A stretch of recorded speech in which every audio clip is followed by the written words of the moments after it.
Volinto, afin de laisser rentrer le roi de gloire, Jésus-Christ, le roi fort et puissant, El Shaddai, et Yahvé Sabaoth. Merci Seigneur pour ton entrée parmi nous. Merci Seigneur pour ta sainte présence au milieu de nous. Nous savons que tu es le Tout-Puissant et tu nous parleras encore, Seigneur. Nous nous inclinons devant ta majesté, car tu es Seigneur et Maître dans ce lieu, car tu es Seigneur et Maître dans nos vies. Merci Père éternel pour ce grand privilège de nous réunir dans la communion fraternelle, car ce matin encore tu répandras la bénédiction, non goutte à goutte, mais en abondance, car c'est ta parole qui le dit et nous le croyons. Merci Seigneur d'occuper tout département de nos cœurs qui ne sont pas encore engrangés par ta semence incorruptible, la parole, Père éternel, afin que chacun de nous sortons bénis ce matin dans ce lieu par ta grâce, Seigneur. Je m'humilie, Seigneur, encore sous ta main toute puissante, afin que ton Esprit Saint, avec son onction qui tombe sur ma personne, puisse me diriger et mettre les paroles dans ma bouche, Seigneur. Sans toi, Esprit de Dieu, je ne sais rien, mais avec toi, j'ai de l'assurance car je m'appuie sur toi. Merci Père, nous remettons toutes choses entre tes mains. Je prends autorité ce matin, au nom puissant de Jésus-Christ de Nazareth, de chasser tout esprit qui pourrait s'opposer contre ta parole ce matin. Je les chasse au nom de Jésus. Merci Père éternel. Prends toute ta place ce matin dans ce lieu. Au nom de Jésus, nous t'avons prié, Père. Amen. Alléluia. Asseyez-vous, frères et sœurs.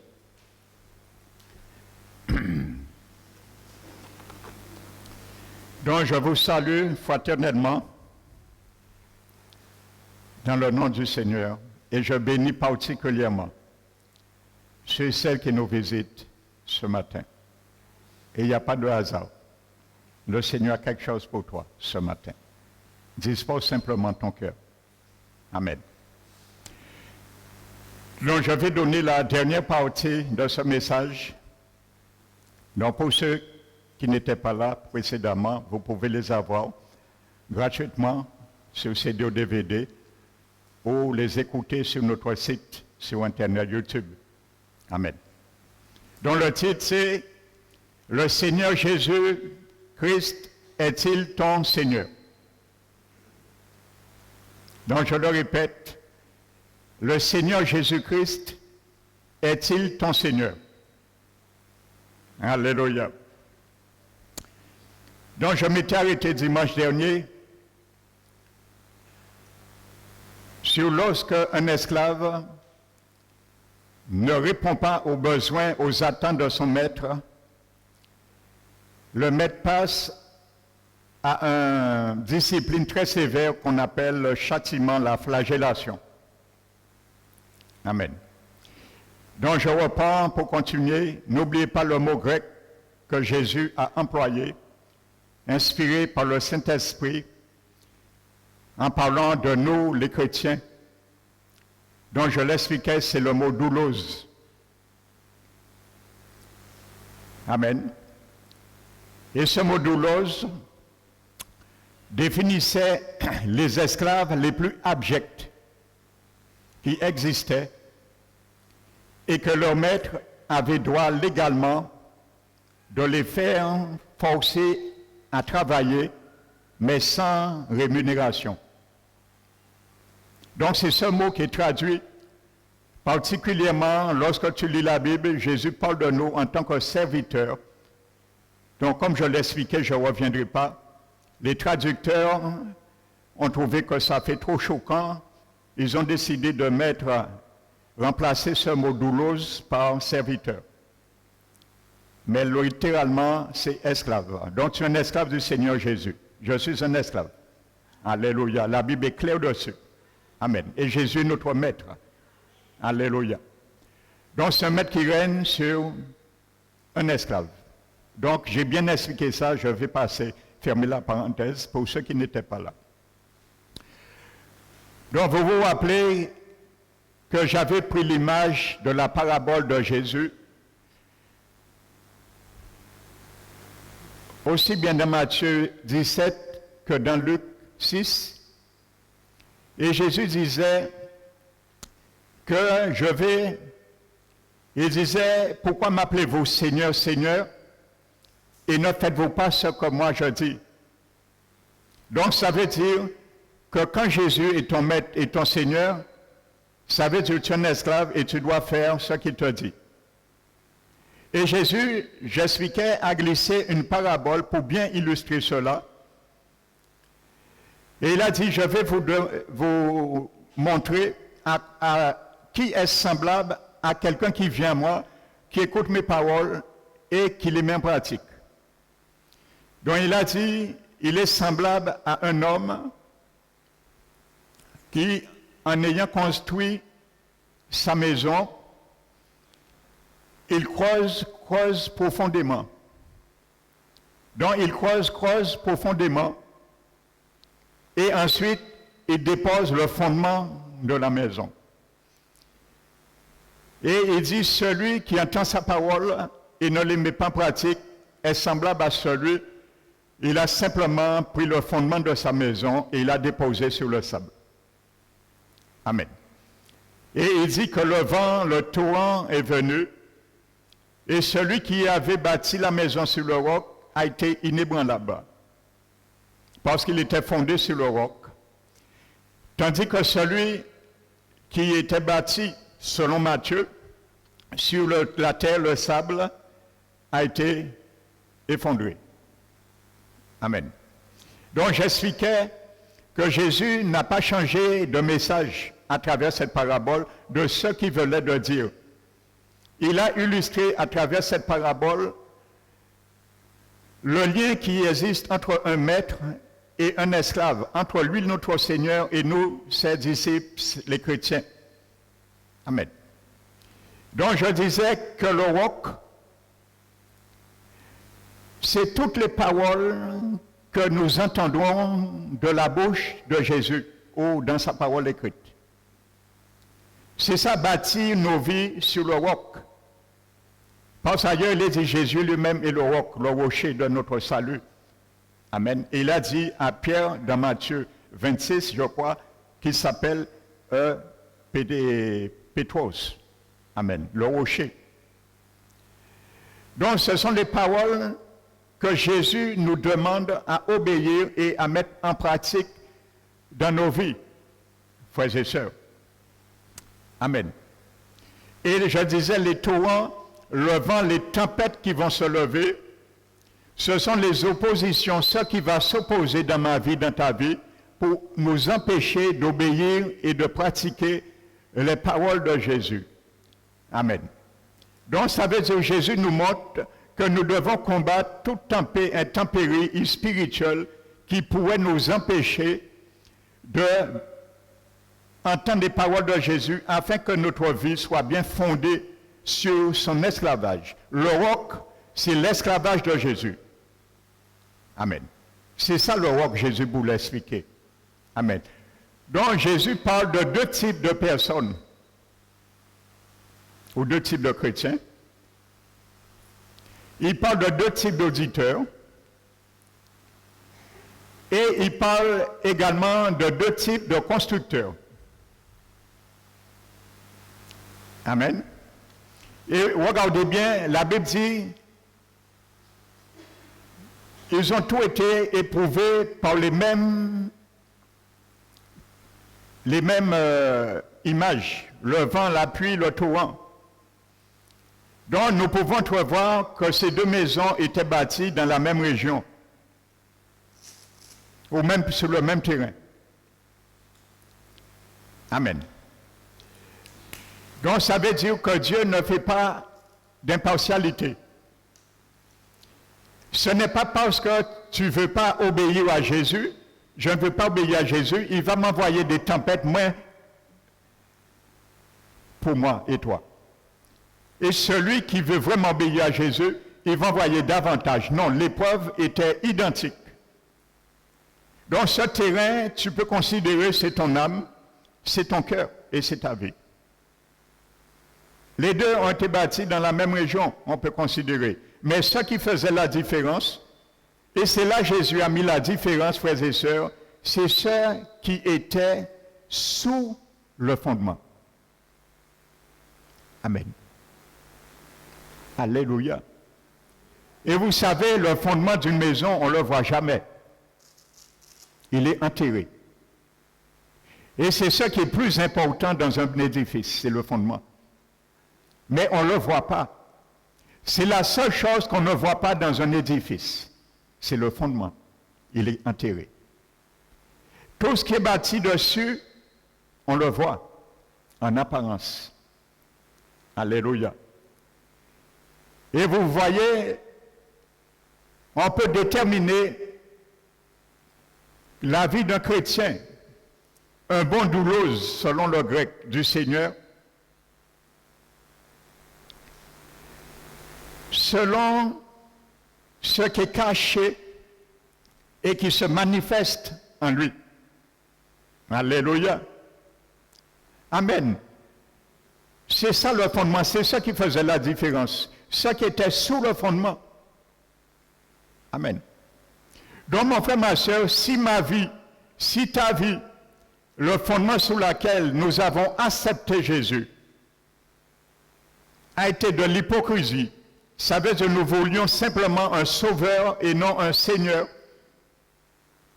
ou un sauveur plutôt et non un sauveur et Seigneur,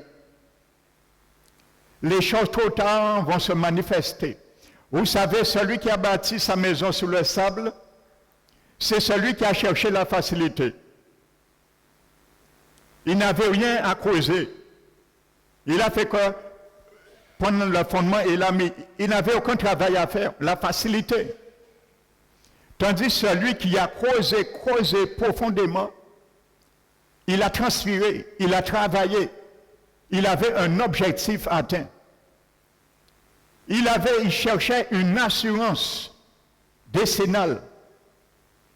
Alléluia. Mais nous, ce n'est pas une assurance décennale que nous cherchons, mais une assurance éternelle. Parce que la ruine, je vous l'ai expliqué dimanche dernier, c'est le jugement dernier qui s'abattra sur notre vie. Alléluia. Et que ce matin, tu sois éveillé. Amen. Pour bien entendre ce que l'Esprit Saint veut nous dire ce matin. Amen. Donc, le sable, c'est celui qui a simplement commencé avec Jésus. En tant que doulos, en tant qu'esclave, et ensuite, il est sorti sur cet asservissement. Et il a repris sa vie. Et il est retourné dans son ancien asservissement. Parce que j'expliquais, il n'existe pas dans le monde d'hommes et de femmes libres. Ça n'existe pas. La Bible est claire dessus. Si tu n'es pas esclave de Jésus, automatiquement tu es esclave du diable. La Bible dit, tu ne peux pas être libre.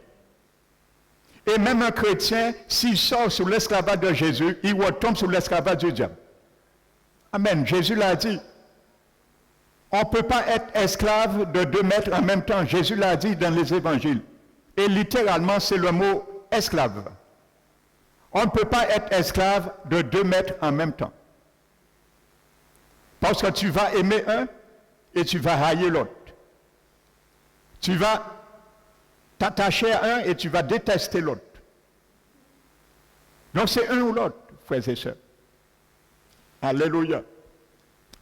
Donc voici ce que Jésus expliquait, frères et sœurs. Amen. Donc celui qui veut chercher des raccourcis dans ses travaux, comme je vous disais, c'est la catégorie de Ésaïe 4. Des chrétiens qui disent, Jésus, je t'accepte dans ma vie comme mon sauveur. Il ne dit pas le mot Seigneur, mais simplement pour recevoir ton nom et me soucier de l'opprobre. C'est tout. C'est ça, bâtir sa maison sur le sable. C'est celui qui veut venir vers Jésus, mais qui ne veut pas entendre ce que Jésus veut qu'il entende et mette en pratique, ce que Jésus veut qu'il mette en pratique. Amen. Donc c'est pour cela que je disais que lorsque nous commençons à raidir le cou, je reviens sur cette expression, comme la Bible parle de raidir le cou, comprenez l'expression, j'ai expliqué l'image d'un bœuf qui s'engraisse et à un moment donné, lorsqu'il a mal avec le joug, c'est le bout de bois qu'on met sur le cou, la nuque des animaux pour les atteler ensemble, pour qu'ils marchent dans une même direction. Il peut gonfler sa nuque avec la graisse, éclater le joug et se libérer. C'est pour ça que la Bible dit que la graisse brise le joug. Donc littéralement, la désobéissance, la révolte brise le joug du Seigneur sur nos vies. Et Jésus a dit que recevez mes instructions, c'est mon joug. Les instructions de Jésus s'appellent son joug. Donc quand nous ne voulons pas les instructions de Jésus, nous allons combler notre nuque et nous allons éclater le joug et nous allons sortir aussi. Et disons, Seigneur Jésus, c'est bon, je ne veux plus être, tu sois mon maître. Et je retourne dans mon ancienne vie pour mes enfants voient. Donc quand la Bible parle de raidir le cou dans la Bible ou raidir la nuque, c'est la même illustration. Vous allez comprendre, frères et sœurs, avant de venir sur cela, Jésus explique cela encore. Le mot grec qu'il a employé pour creuser, il emploie ce même mot grec dans l'évangile de Luc, le chapitre 13, et je crois le verset 8. Pour bien comprendre cela, frères et sœurs. Il a donné une parabole et il a dit, il y avait un homme qui avait planté un figuier dans une vigne. Et il venait depuis 3 ans, chaque fois il venait pour manger le fruit, il n'y avait jamais rien. Donc il dit au vigneron, mais pourquoi cette vigne ne porte pas? Donc il faut le couper, parce qu'il prend de la place inutilement. Et l'abbé dit que le vigneron le dit, attends maître, attends 1 année encore, et je vais creuser tout autour, et je vais mettre du fumier. Et peut-être, qui sait, qu'il portera du fruit. Amen. Je viendrai tout à l'heure sur un terrain avec toi, mon frère, ma soeur. N'oublie pas quelque chose, nous allons venir tout à l'heure. Hébreux chapitre 12. Quand nous sortons sous l'esclavage de Jésus, quel est l'objectif de la flagellation qu'on se donnait aux esclaves lorsque leur maître, je vous disais, n'était pas content d'eux? Hébreux 12 nous le dit. L'objectif des coups de verge du Seigneur Jésus, c'est pour que nous produisions un fruit paisible de justice. Amen. Donc, vous voyez, le vigneron a dit, il va creuser. Donc, creuser veut dire, il doit retirer certaines choses qui empêcheraient le fruit de la vigne, du figuier. Et il va ajouter d'autres choses, du fumier. Amen. Donc, quand Jésus nous dit dans la parabole, c'est le même mot grec, je vais vous donner son nom tout à l'heure, le même mot grec qu'il a traduit pour causer. Jésus voulait nous faire entreprendre que quand tu es venu à moi, je t'ai assigné comme un esclave, je suis ton maître. Il y a des choses maintenant que comme tu étais asservi à un ancien maître, il faut t'habituer à retirer cela dans ta vie progressivement, à creuser, retirer et ajouter un ajout que tu n'avais pas dans ce terrain. Amen. Afin que la justice de Jésus se fasse dans nos vies, frères et sœurs. Amen. Donc c'est le mot grec iskapto. Iskapto. Creuser. Amen. Alléluia.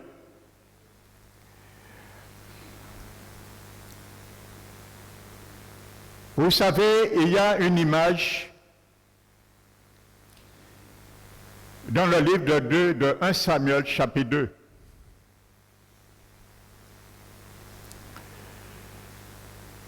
Il y avait un prophète anonyme qui est venu exhorter un sacrificateur. Je précise pour ceux qui n'étaient pas là que 1 Pierre 2 est clair, la Bible parle des chrétiens comme des esclaves. C'est marqué littéralement.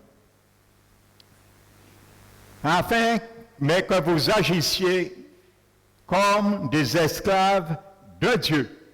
C'est marqué littéralement, nous l'avons vu en préambule. Amen. Un sacrificateur, c'est toi et moi. Parce que nous sommes appelés à servir le Seigneur dans un sacerdoce.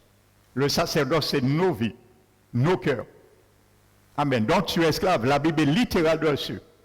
Amen. Ce n'est pas esclave pour Dieu, mais esclave de Dieu. Ça prouve qu'il t'a vraiment acheté. Parce qu'un maître achète un esclave. Alléluia. Donc, il parle à un sacrificateur qui s'appelle Élie. Pas le prophète Élie avec E à la fin, mais avec Élie, sans E à la fin. Sacrificateur Élie, pour ne pas confondre. Donc cet homme a commencé à bien servir le Seigneur, comme son esclave, bien sûr. Et ensuite, il est rentré dans la compromission. Parce que maintenant, il dit, à un moment donné, il a voulu servir, se servir lui-même. Et chercher aussi la facilité. Alléluia. Ça veut dire qu'à un moment donné, il a arrêté de creuser profondément. Et il a dû dire, ça trop aide. Alors cacher la facilité, la compromission. Et quelle est cette compromission? Vous savez, ces deux fils, il les établit sacrificateurs, et ses fils faisaient amenaient de l'abomination. Et à ce temps-là, lorsqu'on amenait des offrandes pour le sacrificateur, pour l'amener en sacrifice, il était censé, à l'époque, de prendre la viande, de le mettre dans un chaudron et de faire cette viande bouillir, en quelque sorte pour fondre la graisse. Écoute bien. Et après un certain moment, le sacrificateur devait prendre une fourchette, une grande fourchette. Amen. Avec 3 pointes.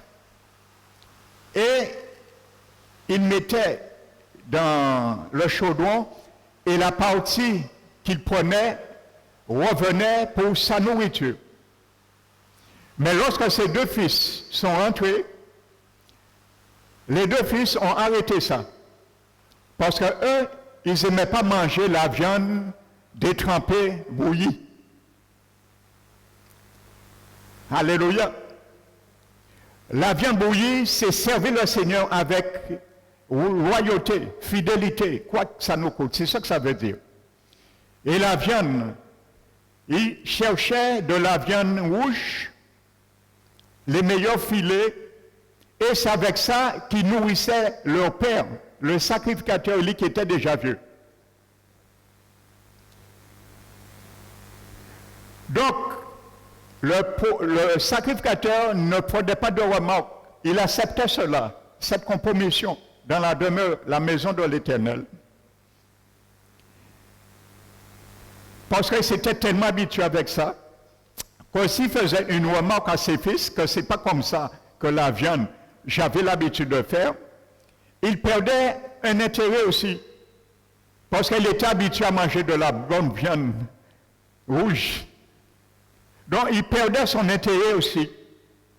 Donc il est rentré dans la compromission et il a donné droit, privilège à la compromission à travers le service de ses fils que Dieu, à un moment donné. Et c'est là que Dieu amène un prophète anonyme l'exhorter. Et le prophète lui dit de la part de l'Éternel, « Pourquoi foulez-vous aux pieds mes sacrifices et mes offrandes que j'ai ordonné de faire dans ma demeure? » Vous savez, en tant que sacrificateurs, frères et sœurs, la Bible nous dit que nous devons sans cesse offrir à Dieu un sacrifice de louange, c'est-à-dire les fruits de nos lèvres qui confessent son nom. Ça, c'est un sacrifice. Il y a un deuxième sacrifice dans Romains 12 nous dit d'offrir nos corps comme une offrande agréable, vivant et saint à Dieu, ce qui sera de notre part un culte raisonnable. Et il explique cette offrande, c'est quoi? Ne vous conformez pas au siècle présent, mais soyez transformés dans le renouvellement de votre intelligence, afin de discerner quelle est la volonté de Dieu, ce qui est bon, juste et parfait. Et spirituellement, le Seigneur nous dit, frères et sœurs, lorsque nous faisons la compromission, nous ne cherchons pas la volonté de Dieu en le laissant transformer notre intelligence. Nous nous conformons encore des choses du monde. Nous foulons au pied cette offrande. Alléluia. Et nos sacrifices, tout ce qu'on peut dire. Il a dit, pourquoi foulez-vous aux pieds mes sacrifices et mes offrandes que moi j'ai ordonnées dans ma maison? Alléluia. Et qu'est-ce qu'il dit? Il dit, en vous engraissant. Il parle du sacrificateur sacrifié. En vous engraissant avec les prémices de tous les offrandes de mon peuple Israël. Alléluia. En vous engraissant de tous mes offrandes. Alléluia. Donc Dieu leur dit, maintenant, vous êtes devenus gras. Il est devenu gras. Ses fils sont devenus gras. Pourquoi? Ils mangeaient la graisse. Ils se sont graissés par ces sacrifices. Ça veut dire, mon frère, ma soeur, quand tu foules les paroles de Dieu qui veut de toi un sacrifice vivant, une offrande, tu rédis ton coup. C'est ça que ça veut dire, et spirituellement. Tu rédis ton coup. Parce que tu refuses de manger la parole qui est saine pour nous, sans graisse. Amen. Donc ça veut dire, nous rédissons le coup et nous brisons le joug. Comprends cette image. Alléluia. Nous résistons à Dieu. La compromission. Parce que si nous résistons à la tempête qui va s'abattre et rendre nos maisons inébranlables, nous allons perdre un avantage. Le sacrificateur, s'il résistait à la corruption de ses fils, il perdait un avantage. Parce qu'il n'aurait pas mangé de la bonne viande rouge. Donc il jouait la compromission.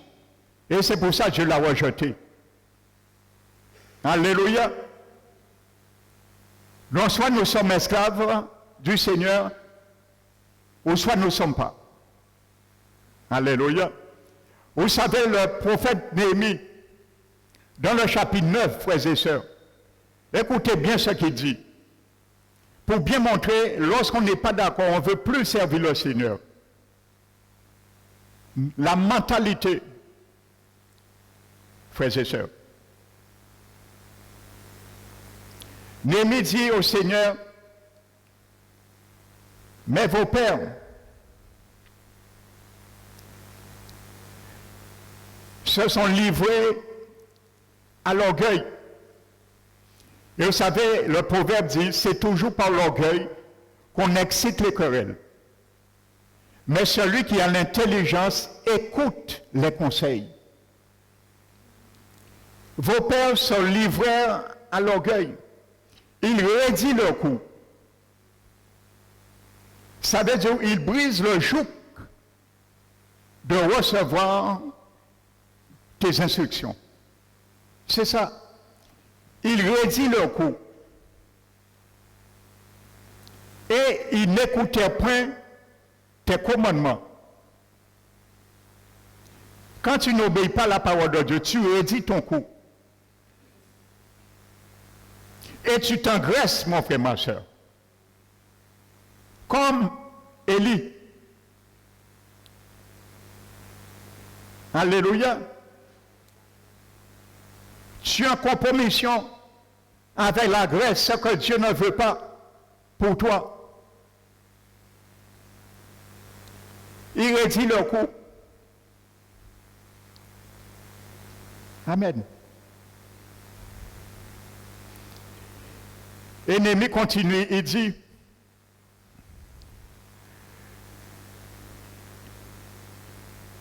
il refusait d'obéir. Non seulement il n'écoute pas la parole, les commandements, mais il refusait d'obéir. Amen. Et la Bible dit, il raidit encore leur cou. Quand tu n'obéis pas au Éternel, tu raidis ton cou. Ça veut dire que tu brises le joug que Dieu t'a dit, prenez mon joug, recevez mes instructions. Quand tu n'écoutes pas la parole de Dieu, tu raidis ta nuque. Et il y a des traductions qui disent raidis leur nuque, pour bien faire comprendre, peser l'attelage avec ce joug des animaux. Amen. Il refusait d'obéir. La Bible dit encore une deuxième fois, il raidit le cou. Et il mit en oubli tes merveilles que tu avais fait en leur faveur dans le passé. Et regardez ce qu'il dit. Il dit, dans leur rébellion, la rébellion est claire là, c'est ne pas écouter les paroles de Dieu et ne pas lui obéir. Alléluia. Refuser de lui obéir, ça s'appelle la rébellion. Et quand un esclave devient rebelle à son maître, parce qu'il y a des lois, ça passe à la flagellation. Il n'y a pas d'autre moyen. C'était des droits, des contrats qui étaient bien assignés entre maître et esclave. Ils raidissent leur cours dans leur rébellion. Pourquoi? Dans leur rébellion, qu'est-ce qu'ils font? Ils se donnaient un chef, un nouveau maître, pour retourner à leur asservissement. Vous allez le lire. Donc, tu vois, ils étaient asservis. Dieu les a délivrés de l'esclavage. Ils ont servi le Seigneur, ils ont été esclaves du Seigneur, mais à un moment donné, ils commencent à réduire leur cou parce qu'ils aiment la graisse du péché. Ils veulent s'engraisser pour briser le joug et ils retournent encore dans leur asservissement. Voici une image, frères et sœurs. Et c'est ça que Jésus ne veut pas. Parce que Jésus ne veut pas que tu retournes être asservi encore par le monde et le diable. Donc il est obligé de te traiter comme un vrai maître qui aime son esclave, qu'il a acheté et qui considère qu'il a acheté. Et c'est une propriété qui lui appartient. Amen. Alléluia. Amen. Donc vous savez, frères et sœurs, les coups de fouet dans le dos, comme dit le Proverbe 26. Proverbe 26, verset 3, notez. Le fouet est pour le cheval et le mort pour l'âne, mais la verge est pour le dos des insensés. Voyez bien le dos. Parce qu'à l'époque, la flagellation dans le dos était assignée aux esclaves. C'était les esclaves qu'on frappait dans le dos à l'époque.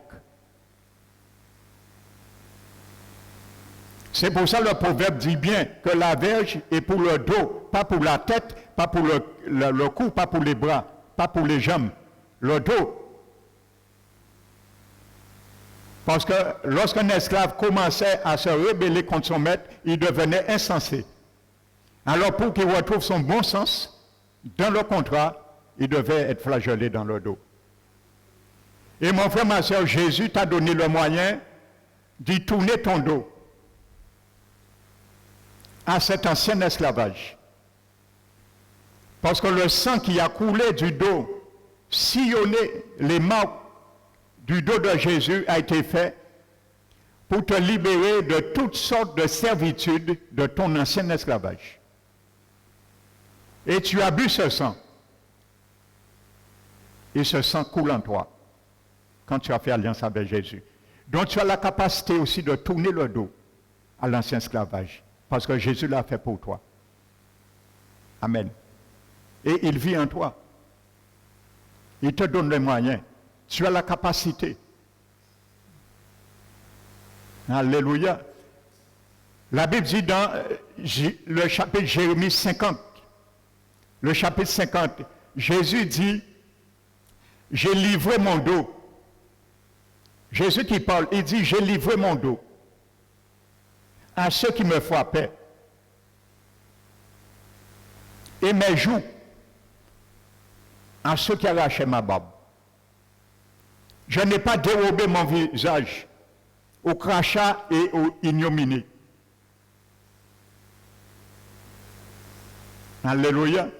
Donc Jésus a été flagellé afin que nous puissions tourner le dos à l'ancien esclavage et à nos ennemis qui veulent nous rendre esclaves. Amen. David a dit, l'Éternel dans le psaume 18, je crois le verset 40. Il dit, Éternel, sains-moi de force pour le combat. Alléluia. Et plie sous mes pieds mes adversaires. Alléluia. Il dit, fais que mes ennemis me tournent le dos devant moi. Amen. C'est possible que tu tournes le dos aux ennemis. Fais tourner le dos aux ennemis qui veulent te rendre esclave. T'as servi de nouveau. Le péché, l'ancienne nature qui demeure encore en nous. Et il dit dans ce psaume, et moi, je réduirai au silence tous ceux qui me haïssent. N'oubliez pas, Jésus a dit que si tu as 2 maîtres en même temps que tu sers, tu vas haïr un et tu vas aimer l'autre. Tu vas mépriser un et tu vas t'attacher à l'un. Qui nous a mis dans l'ancien esclavage? Notre propre moi, notre chair, notre vieille nature, le monde, le diable, tout ce qu'on peut dire. C'est ça qui nous haïssait. Donc, ton ancienne nature va essayer de te rattraper. Mais tu dois les réduire au silence. Alléluia. N'oublie pas, frères et sœurs, notre ancienne nature n'est pas éradiquée, je le répète. Et notre ancienne nature sera nos ennemis, ceux qui vont haïr les œuvres de Dieu, les œuvres de marcher selon l'esprit. Parce qu'il a dit dans Galates que les affections de l'esprit sont différentes de celles de la chair. Amen. Donc tu peux tourner le dos à cela. Demande l'Éternel de nous ceindre de force pour le combat. C'est un combat, frères et sœurs. C'est ça qui va venir menacer notre fondement. Secouer notre fondement pour voir si nous sommes bien fondés sur vraiment l'esclavage de Jésus. Ce qu'on ne voit pas. Alléluia. Ce qu'on ne peut pas voir. L'aspect. Comment il est. Amen. Le fondement, frères et sœurs, on ne le voit pas. Mais lorsqu'une maison est bien bâtie, il y a cyclone, tout ça, il reste debout, on peut dire, bon, architecte a fait ça, fondement a été bon.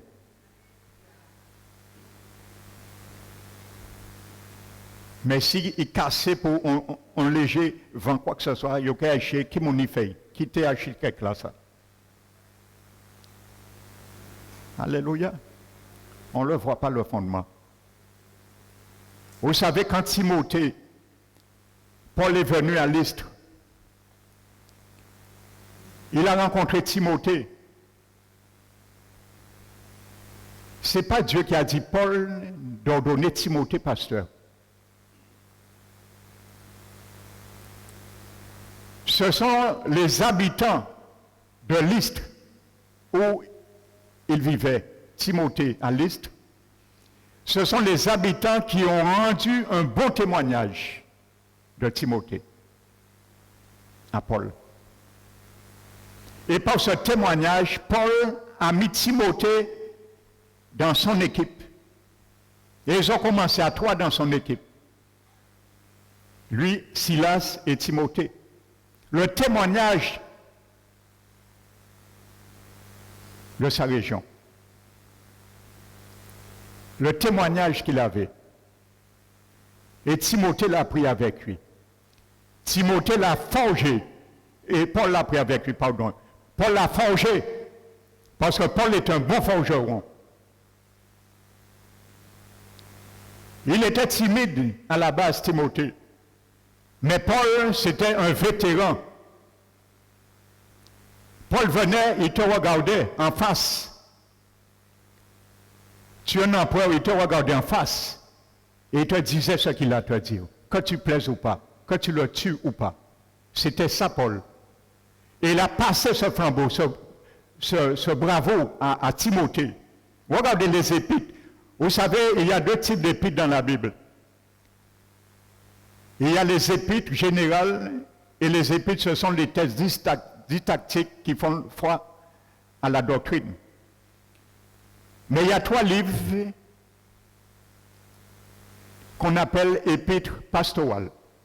Il y en a 3. C'est la première épître à Timothée, la deuxième épître à Timothée et l'épître à Tite. Ces épîtres étaient destinées précisément aux pasteurs, Timothée et Tite. Amen. Ça les concernait personnellement. Lisez ces épîtres, vous allez comprendre comment Paul était en train de forger Timothée. Et il a fait de lui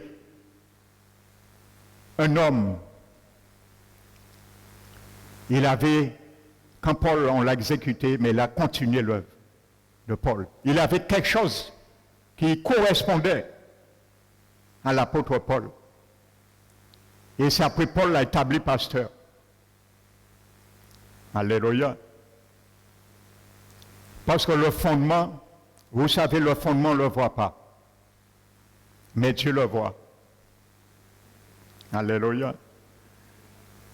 Vous savez, l'apôtre qui m'a établi officiellement pasteur, je connaissais cet homme depuis 3 mois.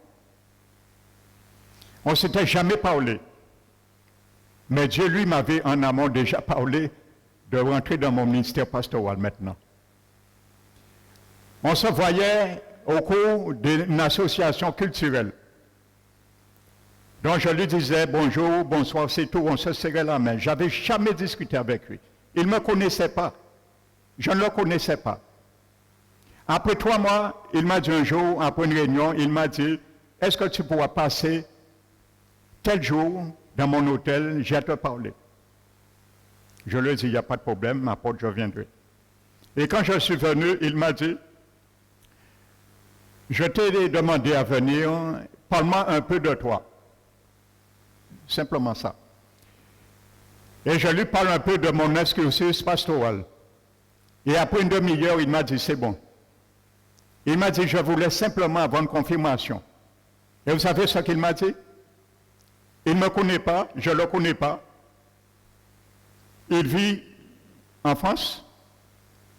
Et il venait de temps à autre faire le va-et-vient. Il m'a dit, j'ai voulu avoir une confirmation simplement. Il m'a dit, un jour, j'étais dans mon avion et j'allais à Sokovo. Et il m'a dit, dans l'avion, Dieu lui a montré une vision sur moi. Et Dieu lui a montré que j'exerce déjà une vraie charge pastorale. Avant d'être donné pasteur, Dieu lui a dit, j'exerce déjà une vraie charge pastorale. Il a voulu la confirmation. Amen. Alléluia. Amen. Alléluia. Donc je disais, la flagellation du dos était pour les esclaves. Jésus l'a vécu pour nous, frères et sœurs. Alléluia.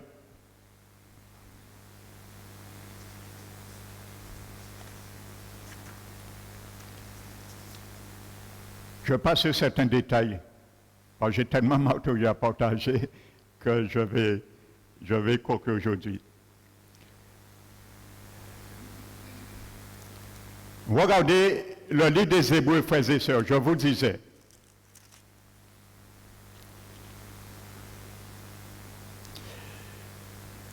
La parole nous dit, il parle aux chrétiens, aux Hébreux, il dit que vous avez oublié l'exhortation qui vous a été donnée, adressée comme à des fils. Il dit, mon fils, ne méprise pas le châtiment du Seigneur. Amen. Et ne perds pas courage lorsqu'il te reprend à travers le châtiment. Parce que plus haut, lisez, il dit de rejeter tout péché et tout fardeau qui nous environne si facilement.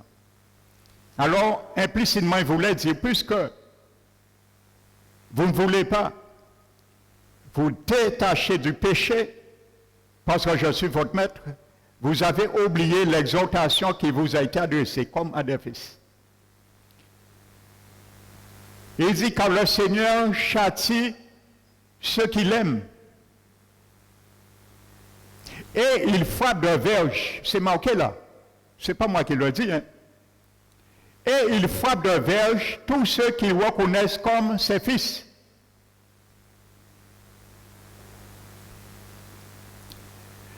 Donc là, Jésus parle de la relation entre un maître et un esclave. Le peuple commençait à sortir sous le joug du Seigneur et le Seigneur leur dit, je vais maintenant vous corriger. Et mon châtiment pour vous faire revenir s'appelle la verge. Parce que c'est ça qu'on utilisait pour les insensés. Qu'on utilisait pour les esclaves dont leur maître n'était pas content. Et Jésus est leur maître, Jésus commence à être mécontent. Alléluia. Et c'est là qu'il dit qu'il frappe de verge tous ceux qui reconnaissent comme leur fils.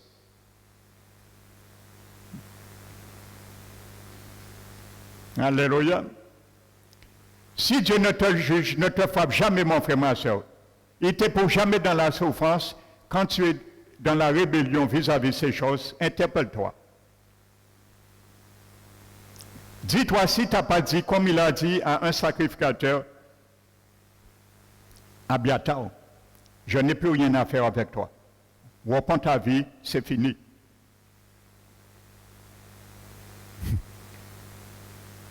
Alléluia.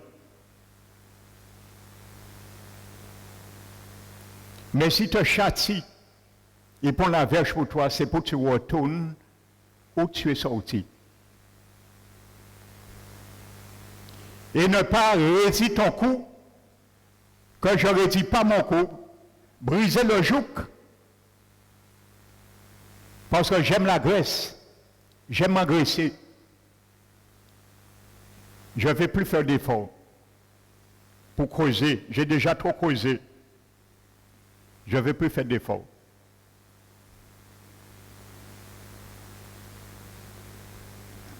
Alléluia.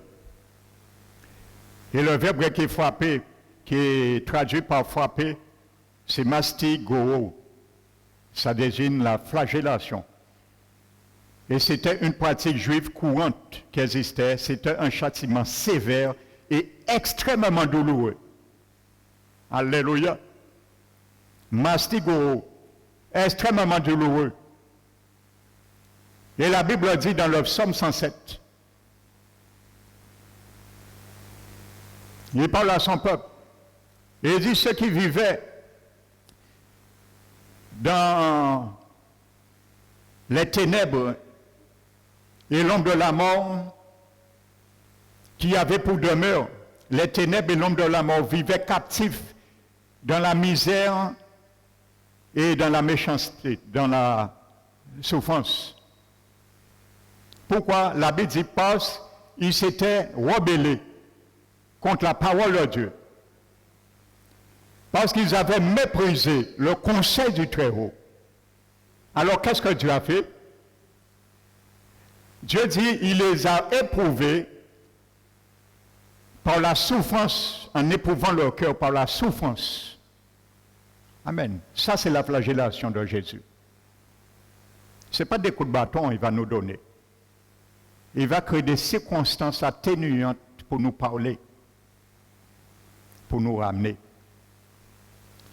Les situations vont nous dire, il stoppe là. Feu de détresse. Retourne. Retourne vers ton maître. Où tu as brisé le joug. Va chercher le joug. Où tu l'as lâché. Reprends-le, mets-le sur ta nuque et reviens. Parce que tu es en train de dévier dans la direction de Jésus. C'est pas là qu'il t'a dit, le joug que tu vas retirer, c'est pour ça que tu as pris cette direction. Si un bœuf brise le joug, il va s'échapper. Il ira dans notre direction qu'il veut lui-même aller. Donc lorsque nous brisons le joug, nous nous engraissons parce que nous sommes l'engraissement, c'est la compromission, la rébellion, la désobéissance. C'est ça. Quand tu entends raidit leur cou, raidit leur nuque, c'est ça que ça veut dire. Et pense à l'image du sacrificateur Élie, ce que Dieu lui a dit. Alléluia.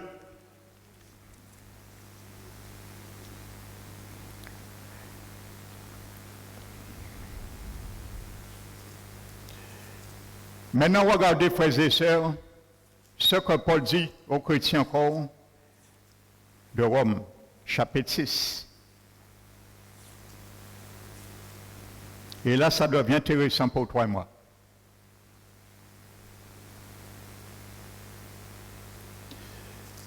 Romains 6. Paul dit, ne savez-vous pas ?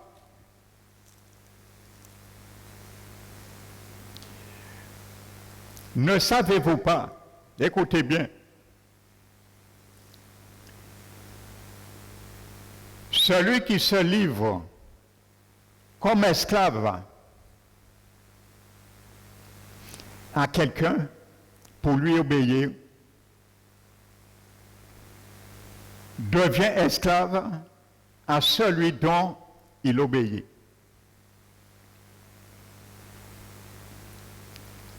Soit du péché qui conduit à la mort. Et je te le dis, ce mot grec Et il y a plusieurs mots grecs pour le mot mort. Ce mot grec qui est employé là s'adresse aux chrétiens.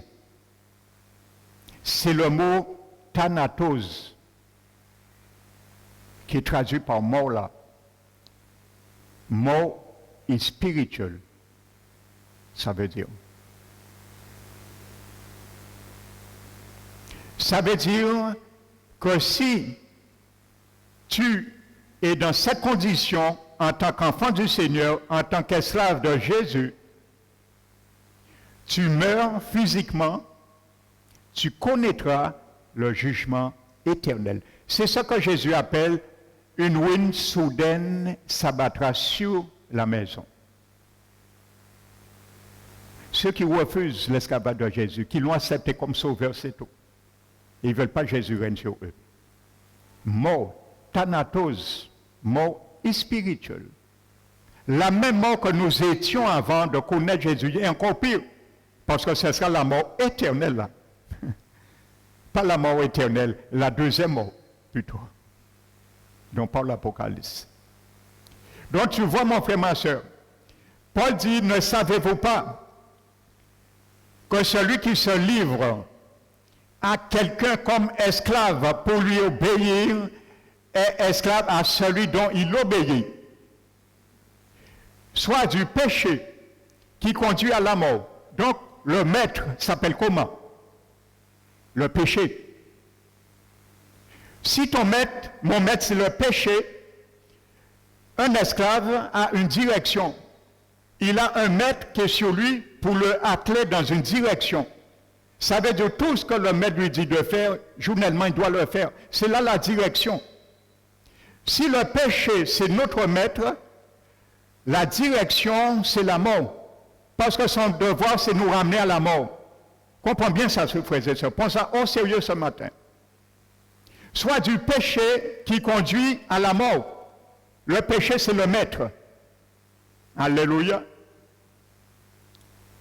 Et lui, son devoir envers toi, qui est son serviteur, son esclave, c'est t'amener à la mort.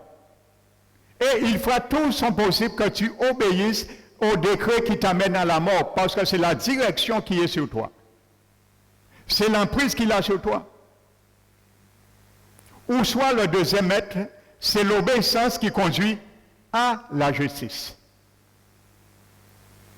Amen. Donc vous voyez, on ne peut pas rester sans maître. Et on ne peut pas rester libre. Pour l'éclair là. Oh moi, je ne veux pas lâcher ma religion. Je ne veux pas devenir esclave de la religion. Mais tu es déjà esclave d'une religion déjà. Mais celui qui dit ça, il est déjà esclave d'une religion. La religion, tu es dedans maintenant, tu es déjà esclave.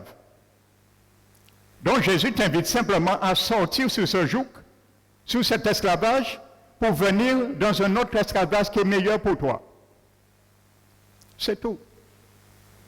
Tu es athée, c'est ta religion, mais c'est ton esclavage.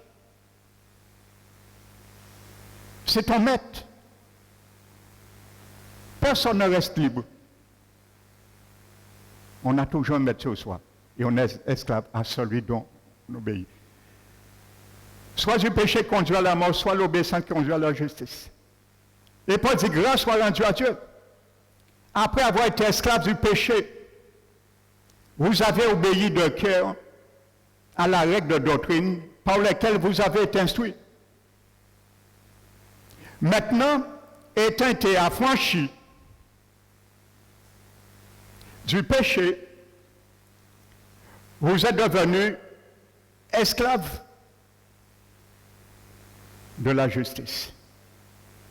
Tu vois, tu es sorti esclave et tu reviens esclave. Alléluia, c'est ça qu'il dit. Ayant été affranchi du péché, vous êtes devenu esclave de la justice. Donc la justice, c'est mon maître. La justice, c'est ton maître. Donc dans ta vie, chaque jour, je dois justifier que Jésus est mon maître, parce que Jésus là est ma justice. Frères et sœurs. Alléluia. La justice de Jésus me guide vers une direction. Et il dit, je parle, verset 19, à la manière des hommes à cause de la faiblesse de leur chair. Et il dit, de même que vous avez livré vos membres comme instruments, de même que vous avez livré vos membres comme esclaves à l'impureté et à l'iniquité pour parvenir à l'iniquité. Livrez maintenant vos membres comme esclaves à la justice de Dieu pour parvenir à la sainteté. Alléluia. À la sainteté. Littéralement à la sanctification. Pour parvenir à la sanctification. Et Hébreux 12 dit, sans la sanctification, nul ne verra le Seigneur. Tu veux voir le Seigneur un jour, mon frère, ma soeur, avec tes yeux, dans toute l'éternité, sois esclave avant de la justice de Jésus.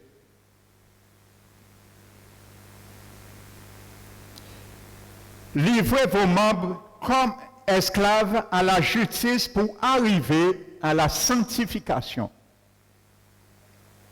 Donc voici une définition de la sanctification. C'est quoi? C'est j'ai livré ma vie comme esclave à Jésus. J'ai aucun droit sur ma vie. Je suis une propriété d'un maître qui m'a acheté. C'est ça la sanctification. Et si tu livres tes membres comme esclaves à la justice, tu parviendras à la sanctification. Et tu verras un jour le Seigneur. Lorsque la trompette sonnera,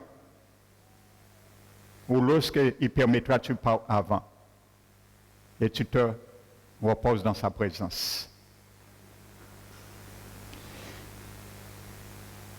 Et ce qui est bien, verset 22. Mais maintenant, étant affranchis du péché,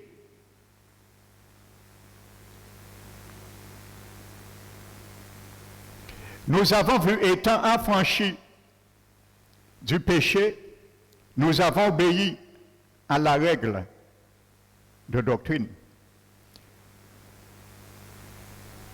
Le péché, le maître, nous conduisait à la mort. Donc, étant affranchis de la mort spirituelle. Frères et sœurs, étant affranchis de la mort spirituelle, amen. Donc, si tu retournes dans ton ancien esclavage, tu retournes dans la mort spirituelle encore. C'est clair et net.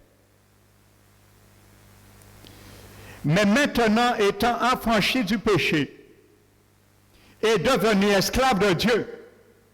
Alléluia. Pour ceux qui pensent, là, il littéral, hein, pas serviteur là. Alléluia. Esclave de Dieu. C'est ce que tu lis. Et vérifie-le dans l'original, ce n'est pas une erreur de traduction, c'est le sens douloureuse dans le grec.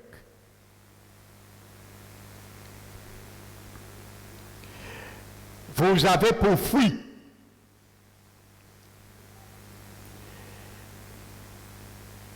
la sainteté, littéralement la sanctification.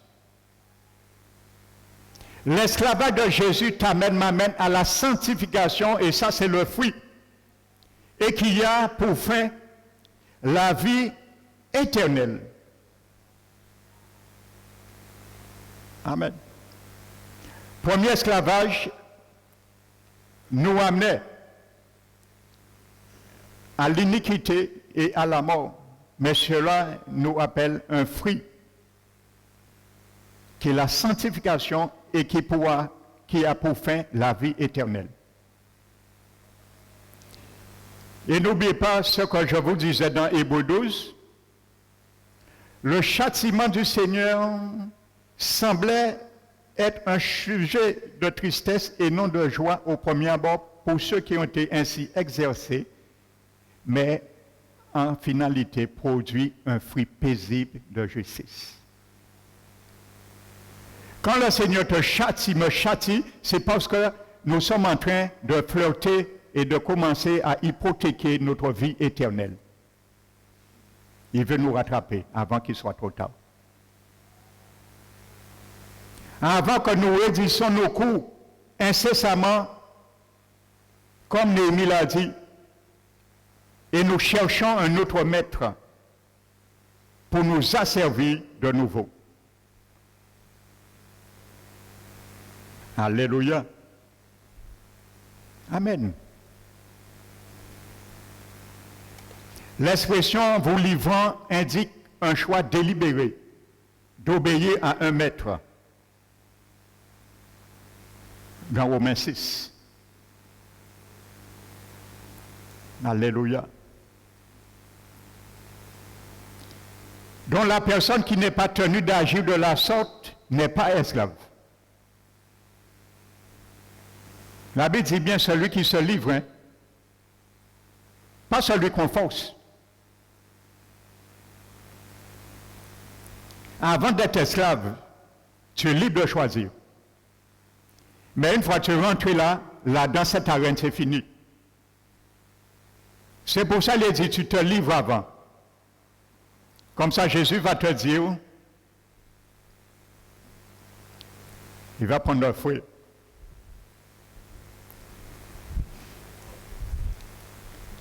Quand tu rentres, il va te dire, bon, tu vois ça? Ça s'appelle ma verge, mon fils, ma fille. Je n'étais pas obligé de rentrer sur mon esclavage. Tu t'es livré. Tu m'as accepté.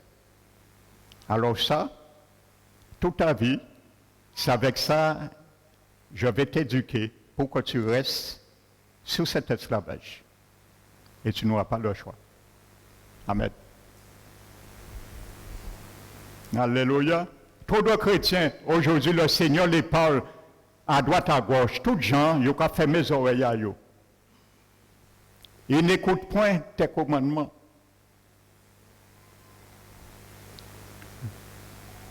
Alléluia. Mais ils ne voient pas le Seigneur est en train de leur dire, mon fils, ma fille, tu es en train de courir ta perte éternelle. Reviens à moi avant qu'il soit trop tard. Non, nous allons continuer. Nous ne voulons pas jouer encore.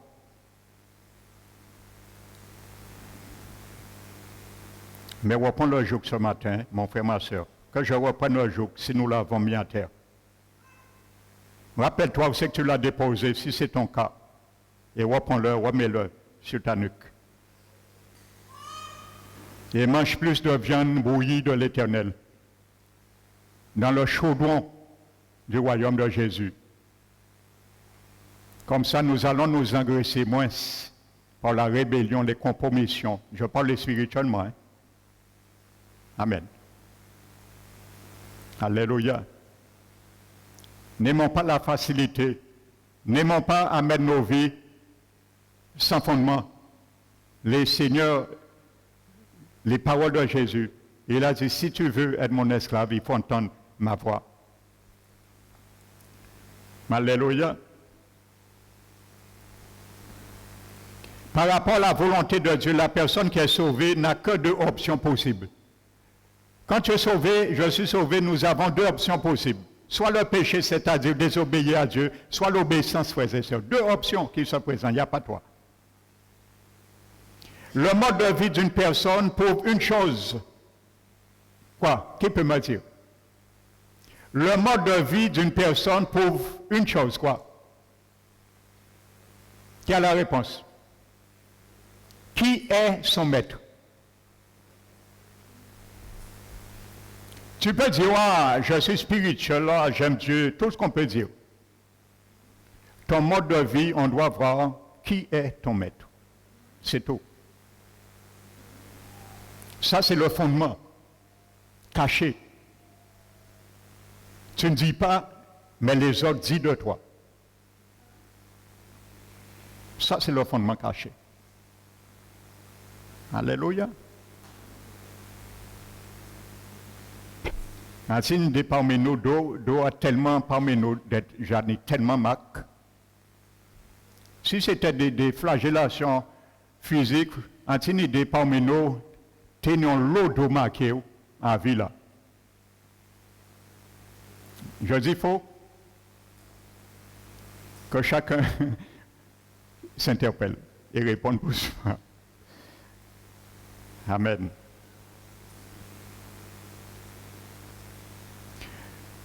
Si la vie de la personne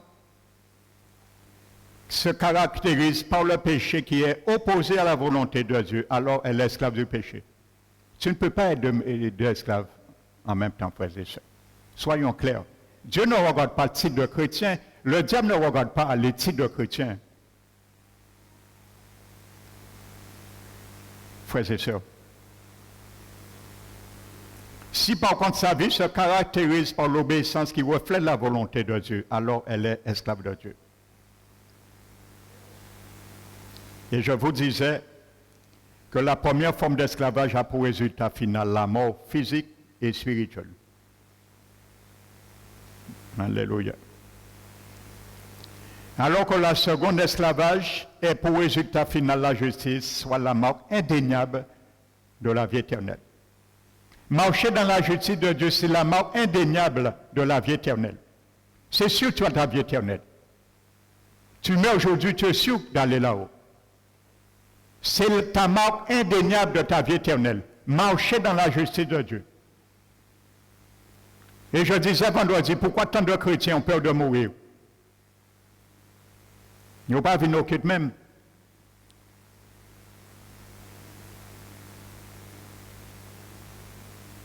Alléluia. Je ne vais pas répondre pour eux. Ils vont répondre eux-mêmes. Donc, il n'existe, frères et sœurs, aucune option autre, aucun terrain neutre. Tout homme est esclave du péché, ce qui signifie qu'il vit sous la seigneurie de Satan ou celui de la justice, ce qui signifie qu'il vit sous la seigneurie de Jésus. Si nous voulons savoir à laquelle des deux familles nous appartenons, nous devons nous demander auquel de ces deux maîtres nous obéissons. Oh, je suis chrétien, moi, je vais dans mon église depuis 40 ans. Ça ne veut rien dire. À quel maître tu obéis? Pendant les 40 ans, tu vas dans ton église. Tu peux aller dans ton église 40 ans et obéir à un autre maître.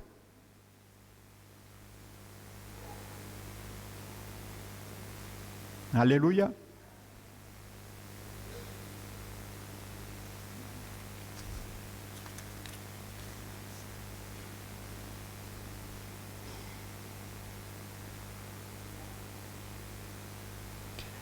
Alléluia.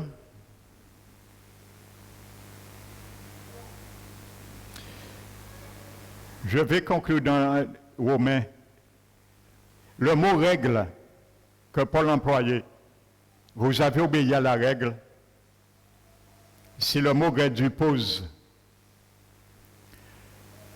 On emploie ce mot pour désigner les moules dans lesquels on versait le métal en fusion. Ça veut dire que tu as accepté de mettre toute ta vie dans un moule pour que Dieu puisse mettre en fusion toute la graisse qui nous ramène dans la compromission et faire de nous un Christos. C'est ça le mot règle en grec veut dire. On l'employait pour désigner les moules dans lesquels on verse le métal en fusion.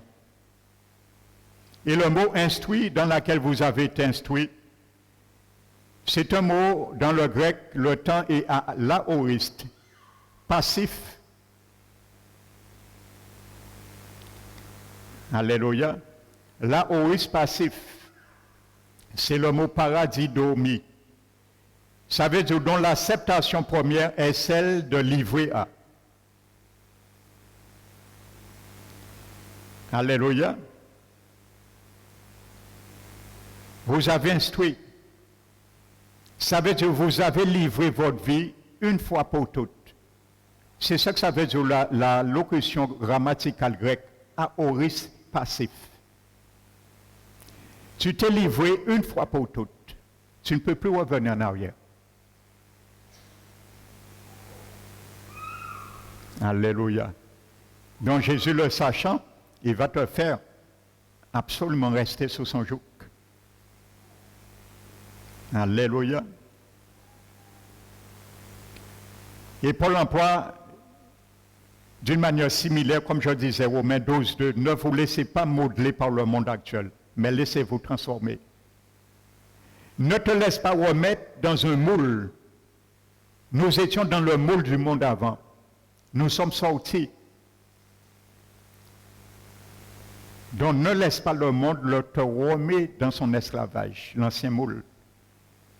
Tu es déjà sorti. Tu es dans un moule, tu ne peux pas sortir. Il y a la fusion là. Dieu veut fondre toute la graisse. Tous les intérêts que nous avons à travers le péché, à travers la compromission. Dieu met ça dans un moule avec nous pour fondre ces choses. Pour que nous prenions la forme de ce moule. Alléluia.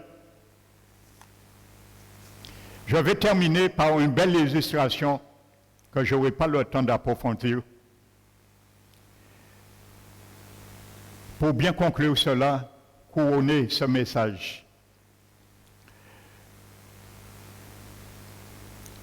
Vous savez, il y avait un maître physique qui existait dans une église, que Paul a été son père spirituel. Cet homme s'appelle Philémon. C'était un chrétien, mais qui avait des esclaves qui travaillaient pour lui. Et cet homme avait mis même sa maison à la disposition de l'église pour les réunions, parce que le premier baptiste qui a existé, comme aujourd'hui, où se réunissaient les chrétiens, c'est vers l'an 300 après Jésus-Christ, dont les gens se réunissaient chez eux. Amen. Donc, il mettait sa maison à la disposition. Mais il avait un esclave qui n'était pas chrétien. Et cet esclave s'appelle Onésime.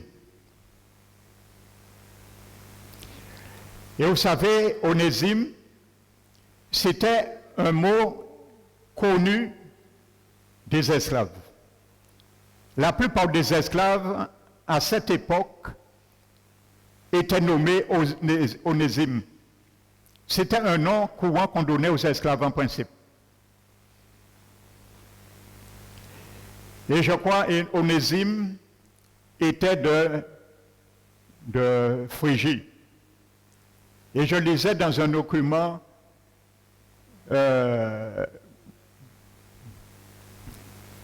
véridique qui inspire vérité, qu'à cette époque, à la Phrygie, il existait à peu près 60 millions d'esclaves.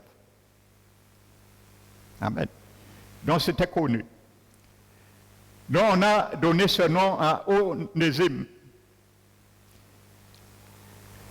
Et le nom Onésime en grec veut dire utile. Amen. Mais à un moment donné, Onésime déserte son maître. La Bible ne donne pas pourquoi. Est-ce que son maître, à un moment donné, l'a corrigé? Il n'a pas accepté la correction? Est-ce qu'à un moment donné, il n'a pas fait son travail comme il faut? Il a déserté. Et il est parti pendant un certain temps. Et il cherche et il rencontre l'apôtre Paul qui était à ce moment emprisonné dans les chaînes. Et Paul lui donne l'évangile. Et il reçoit l'évangile, le salut. Et Paul maintenant lui dit que tu dois retourner vers ton maître, parce que maintenant tu es chrétien. Vous allez lire Philémon, c'est un seul chapitre, tout de suite après Tite. Et Paul adresse à Philémon, qui est son collaborateur, son fils spirituel aussi, et il dit, je te prie, pour mon enfant que j'ai engendré dans les chaînes, Onésime. Amen. Et il dit, regardez, spirituellement, Paul nous parle, frères et sœurs. Paul fait un jeu de mots.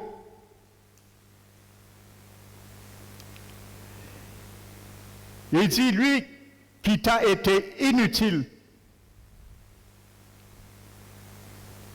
te sera maintenant utile. Amen.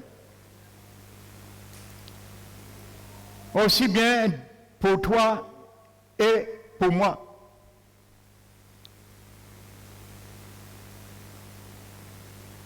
Alléluia. Et Paul fait un jeu de mots, frères et sœurs.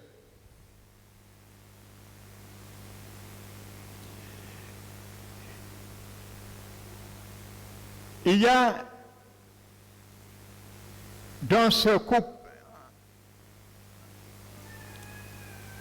l'antithèse inutile, utile que Paul fait nous décrit quelque chose spirituellement.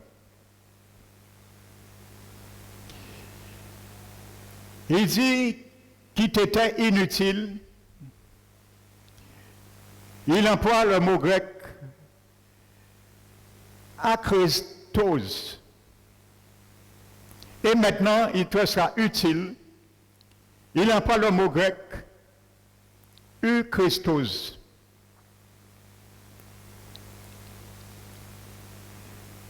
Qui vient du mot Christos, amen, que dans le grec hellénistique, qui était traduit ou prononcé, écrit par Christos. Dans le radical de ces deux mots, inutile et utile, on trouve Christos, qui veut dire Christos. Christ. Et Paul fait un jeu de mots. Il dit maintenant, Onésime, qui était inutile, parce qu'entre parenthèses, il n'était pas chrétien, il n'était pas converti. Maintenant, il est converti, il est devenu chrétien, il te sera utile parce qu'il va te servir comme un chrétien maintenant. Et spirituellement, Dieu nous parle, quand tu es chrétien, quand tu as accepté Jésus, tu dois servir Jésus comme un vrai chrétien. Parce que tu portes le nom, une partie de Christ. Et il dit, je te l'envoie maintenant, mais avec une partie de moi. C'est pour ça que Jésus a dit que le maître, verset 40 de Luc 6, il a dit que le disciple n'est pas au-dessus du maître. Mais tout disciple accompli est comme son maître. Donc vous comprenez, frères et sœurs, à travers cela, cette image, Paul nous décrit que quand tu es chrétien, tu es un esclave de Christ. Tu dois, comme Paul dit, je l'envoie avec une partie de moi.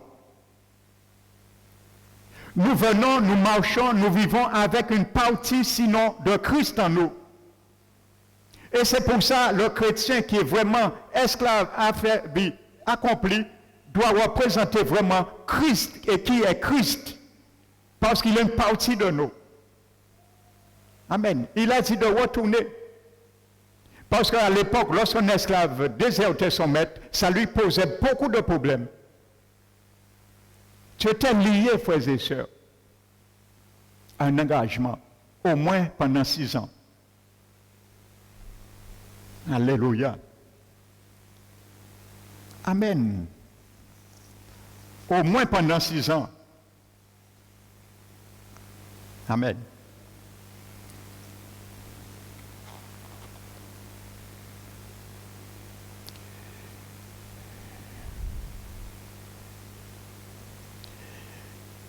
Et il y a une deuxième image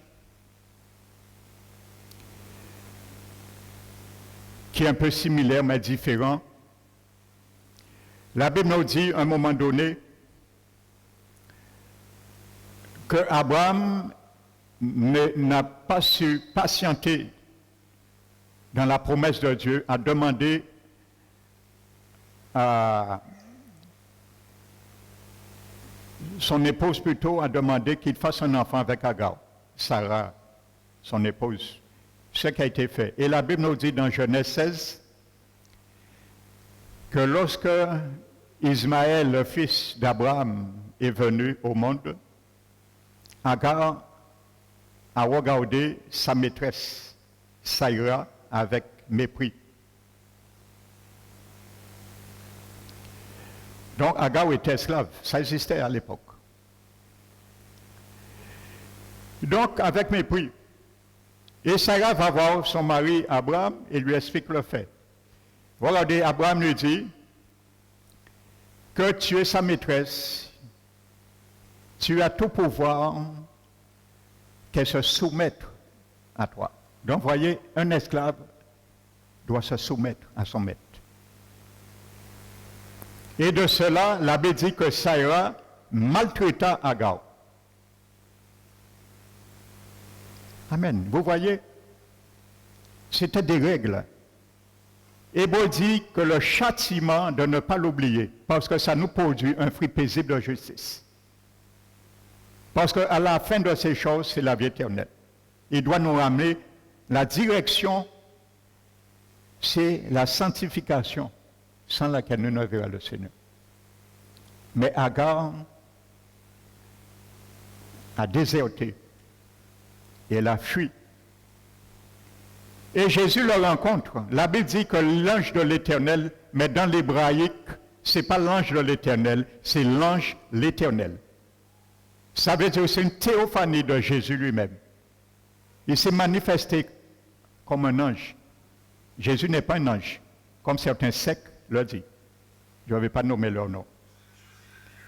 C'est une théophanie. L'ange l'Éternel.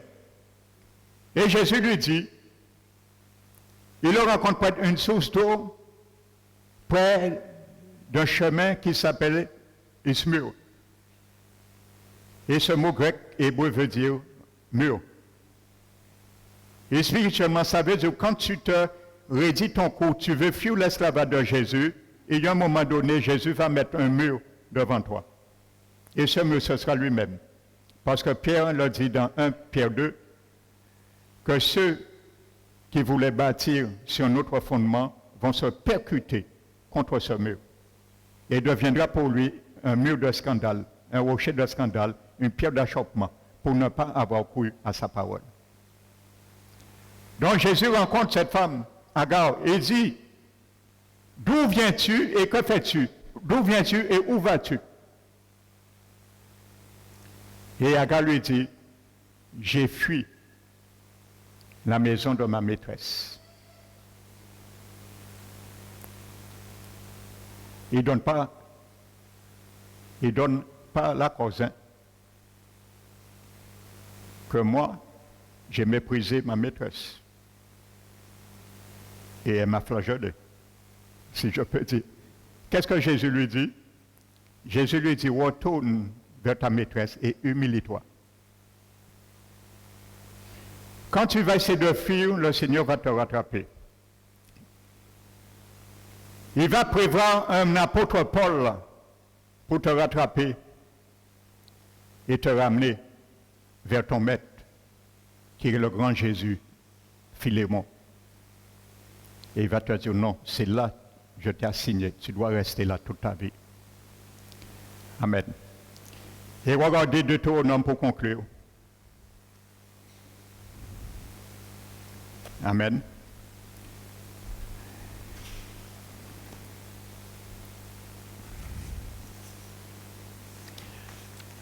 Alléluia.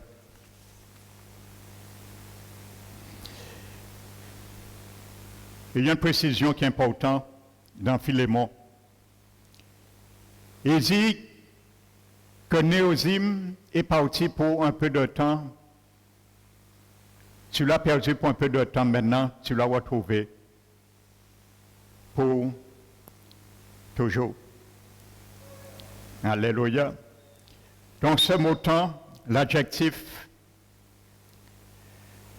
yénios veut dire une période très longue, une génération, une vie d'homme, des siècles, une durée qui peut déboucher jusqu'à l'éternité. Amen. Donc quand tu sors, c'est pour un temps, mais il faut revenir. Parce que Jésus veut pour toi, pour que tu restes sous son joug pour l'éternité. Et Deutéronome, en conclusion, que ça soit une marque indélébile pour toi et moi. Chapitre 15.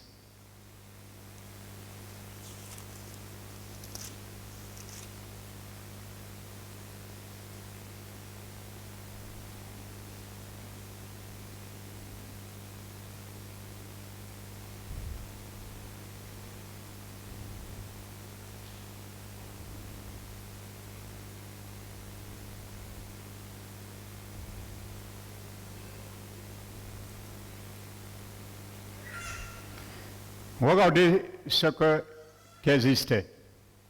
Lorsqu'un esclave était satisfait de son maître, non seulement de le servir avec crainte, tremblement, comme Paul dit,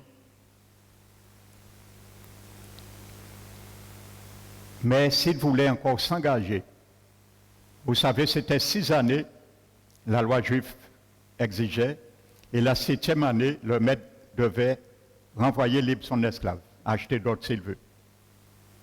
Mais si l'esclave était satisfait, il gagnait bien sa vie, le contact se passait bien, il pouvait dire de libre choix que je décide de te servir encore. Et c'est ça pour l'expliquer, celui qui se livre. C'est ça. C'est l'expression que nous allons voir, que tu ne dois pas oublier. Ça doit être une marque indélébile pour toi et moi ce matin, de ton esclavage et moi au Seigneur. La Bible dit, verset 16, Deutéronome 15, si ton esclave te dit, après les 6 années, bien sûr, je ne veux pas sortir chez toi, parce qu'il t'aime, toi et ta maison, et qu'il se trouve bien chez toi. Alors tu prendras un poinçon et tu lui perceras l'oreille contre la porte. Amen. Et il sera pour toujours ton esclave. Tu feras de même pour ta servante.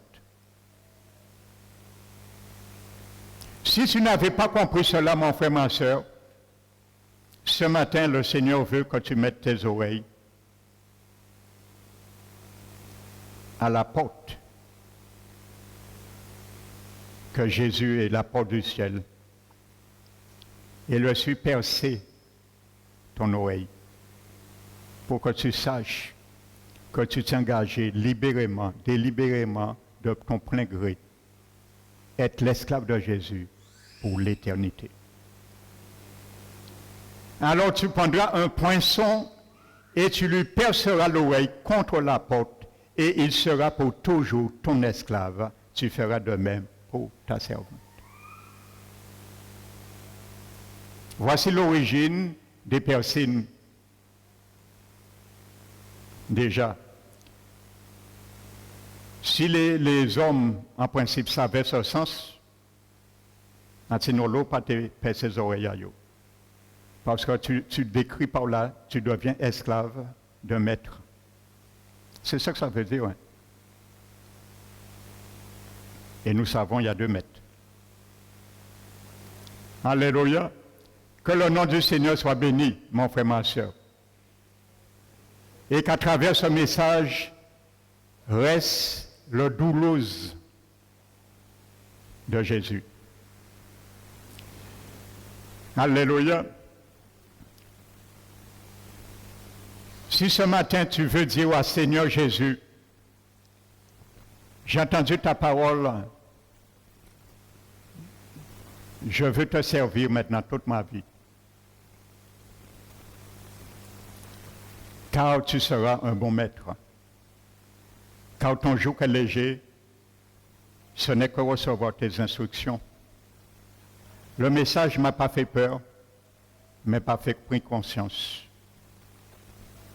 que si je suis ton enfant, je dois honorer mon engagement avec toi. Donc si tu veux être sauvé de l'ancien esclavage et tu veux que Jésus devienne ton Seigneur, ton Sauveur, je te demande simplement où tu es. Lève ta main. Si tu veux dire ce matin, Jésus, je veux te donner ma vie. Et je n'ai rien à craindre parce que tu vas me permettre de diriger ma vie comme il faut, dans la bonne direction. Amen. Donc si tu es là ce matin, tu désires cela, le Seigneur t'a parlé, lève simplement ta main. Amen. Donc si tu ne lèves pas ta main, ça veut dire que tu as déjà demandé au Seigneur de te sauver. Amen. Donc je n'insisterai pas. Le salut est individuel. Donc que le nom du Seigneur soit béni. Nous allons apporter ce que nous avions mis à part pour notre Dieu.